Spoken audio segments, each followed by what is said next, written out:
నాకేమనిపిస్తుందంటే YSR Congress party వాళ్ళు పవర్లో ఉన్నప్పుడు కూడా ఇలాంటి దమనకాండ చేశారు. పదవి లేకపోయినా అంతకు పదింతలు చేస్తున్నారు. వాళ్ళు చెప్పేవన్నీ శ్రీరంగ నీతులు దూరేవేవో వాళ్ళకి తెలుసు. ఉమ్, ఇప్పుడు ఎలా ఉందంటే పరిస్థితి, వాళ్ళు దౌర్జన్యం చేసి వాళ్ళు కళ్ళు మూసుకొని ప్రవర్తించి వాళ్ళు ఏంటి, వాళ్ళు ఏమనుకుంటున్నారండి? ఒక కారుతో మనిషిని గొద్దులు అంటే ఎంత నేరం అంటే చిన్న నేరం కాదు కదా. గొద్దులే కాకుండా చెయ్యి ఇరగొట్టడమే కాకుండా ఆ గొంతు దగ్గర కూడా గట్టిగా పట్టుకుంటే అదంతా నలిగిపోయింది. ఇంత దారుణమైనటువంటి క్రూరత్వానికి ఉడిగట్టిన తర్వాత ఇంకా అరెస్ట్ చేయకుండా ఉంటారా? అరెస్ట్ చేసి తీరాలి. నందిగామ సురేష్ తాలూకు క్యారెక్టర్ ఎలాంటిది, బయోడాటా ఎలాంటిది? ఇది ఇది రౌడీ షీట్.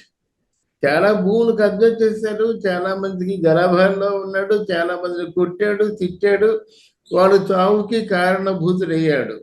అటువంటి వ్యక్తిని ఏ, ఇంకా ఉదాసీనంగా చూడడం మన తాలూకు అంటే మన ప్రస్తుత పాలకులు తాలూకు పొరపాటి.